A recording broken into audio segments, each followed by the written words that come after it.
it's Lori Neverman from Common Sense Home, and today we're going to make Mom's favorite pie crust recipe. And we start with 3 cups of all-purpose flour. And you want to use all-purpose, not bread flour, because bread flour will tend to make your pastry more tough. And then I've got 1 cup of lard. You can also use half butter, half lard, or you can use coconut oil or palm shortening. Some people use regular shortening too, but those of you who know me know I'm not a big fan of industrial vegetable oils. And lard gives you a nice flaky crust. That's what Mom always used. And I get this non-hydrogenated lard from a local mom and pop butcher. So make sure to read the label. You want to try and get the non-hydrogenated. A lot of the lard that is sold in the grocery stores is hydrogenated for longer shelf life, even though the lard stores just about forever. For short time storage, I keep it in the refrigerator, but if I want to keep it a number of months, I do throw it in the freezer. And now I am cutting together my flour and my lard. I have a pastry blender. I'll scrape some of the dough off of that. You can see this little choppy thing, metal, sturdy handle. And I use that to cut together the butter and the lard until it resembles, well, the little bits are together, they're blended, and they're about pea-sized chunks. You want to thoroughly mix this evenly because you want that lard distributed in your flour. That's part of what's going to give you that nice flaky crust. Now, if you don't like mixing by hand, you can also pulse this gently in the food processor. You don't want to overheat it because that will make it mush together and then you'll get a chewier crust. You're going for light and flaky here. I just like using hand tools in the kitchen when it's minor tasks like this. I just appreciate the quiet as opposed to all the power tools, and it gives me a better feel for how things are going. And now we have this. I'm gonna see, you can see it's still kind of crumbly, but it's evenly distributed. Now to this, I'm going to add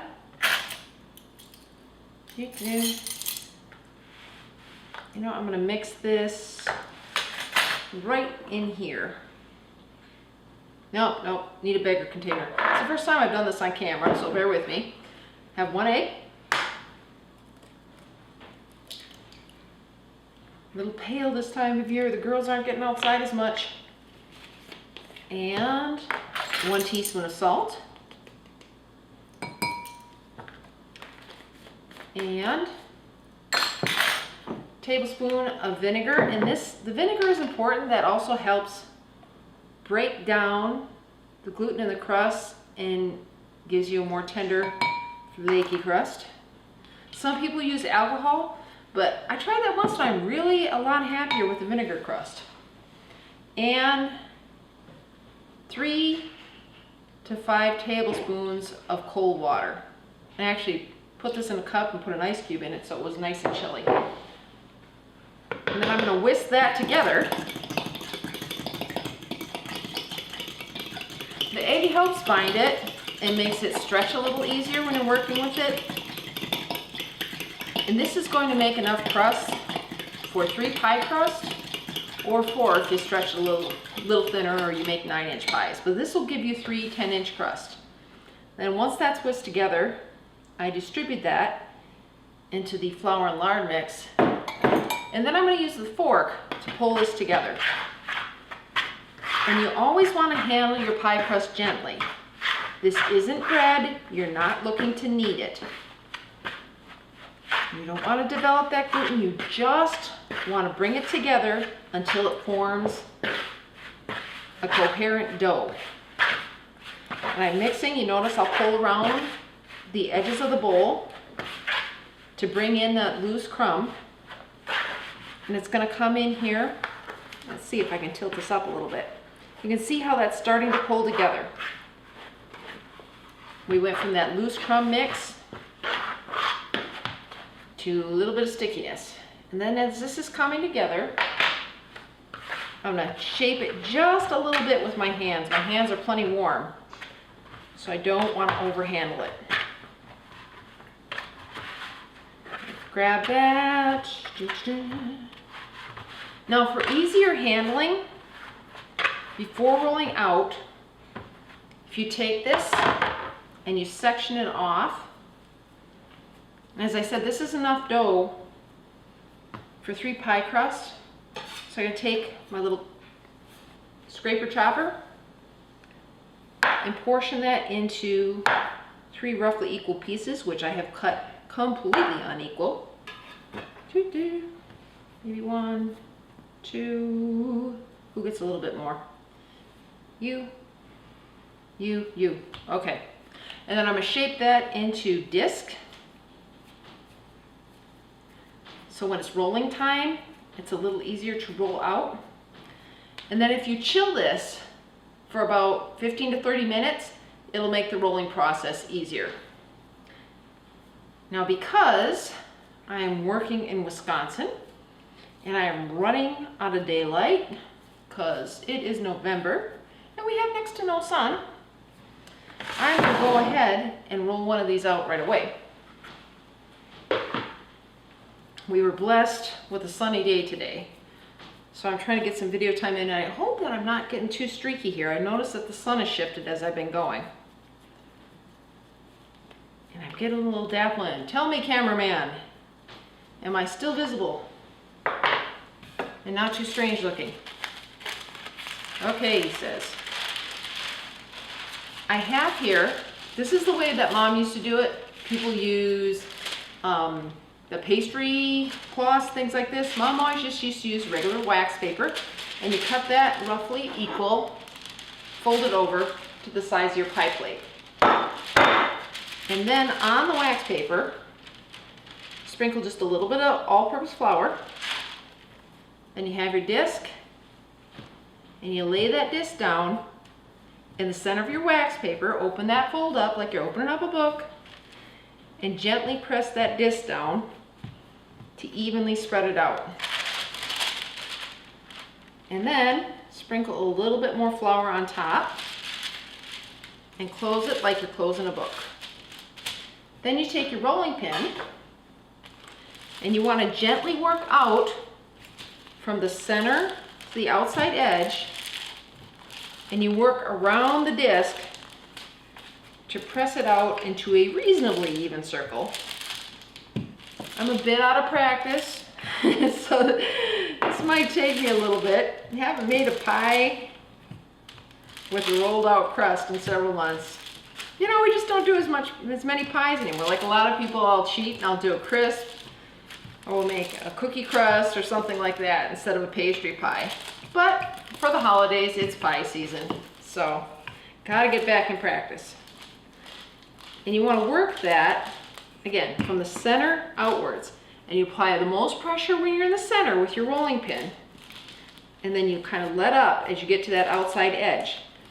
Because you're always looking to maintain a uniform diameter to match the size of your pie plate and a uniform thickness so it bakes evenly. And you just gently work and keep going around and pressing inside out, working your way all around the circle. And this side is looking pretty good. So I'm going to keep working this over to this edge. And you want to watch, careful, you don't want to get puckers in here. I've got a little bit of pucker showing in my wax paper. So I'm going to lift that up and sprinkle just a smidge more flour so it doesn't get too sticky. Now, all-purpose dough is fairly easy to work with once you get your touch down. You can make this with a gluten-free flour blend. I have done that successfully. I tend to use namaste because I can buy that in bulk at Costco, and it works pretty well for most of my recipes. But you'll find when you're working with a gluten-free flour, your dough is going to be a lot less flexible. It's not going to have as much stretch, and it's going to want to fall apart more easily. So it can be done if you need to do it. Just be aware that it will be a little bit more tricky to work with. And we are almost done here. I'm just going to go around one more time. You want to fill up most of that square because you're aiming to fill your pie plate. And you know that you cut your square. If you did this right, you have your square based on the size of your pie plate. And you need a little extra because you've got to get that draping up the sides of the pie tin. And we are just about ready. All right, so then I peel back the wax paper on one side, smooth that down just to stick it in place while I flip it, and then peel back the wax paper on the other side. And then once that's done, get my pie plate over here, and I use the wax paper to lift it into position. Wrinkle, wrinkle, wrinkle, crumple, crumple, crumple. I used to be faster, but you get the idea. Back at the catering business, we used to make, I don't know,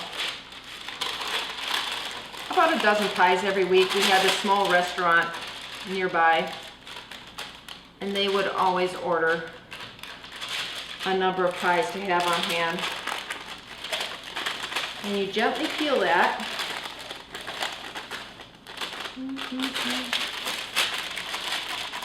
Almost done. There we go, baby. You can set this aside and then use that to roll another couple of pies. Once it gets too wrinkled, you want to start with a fresh piece. And then we gently start tucking this in to the pie plate. And work around the circle, lift and tuck, lift and tuck. You always have to be gentle with your pastry dough. This is not pizza dough. This is not bread dough. This is pastry crust.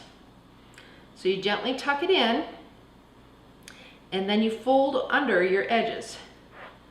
August, honey, maybe you could try to get a close-up of this so people can see better.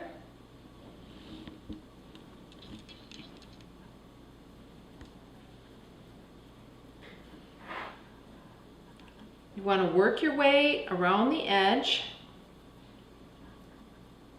of the pie plate, and you roll up any of that excess dough that was draped over the edges, and then you tuck that into a neat circle at the top of the pie plate.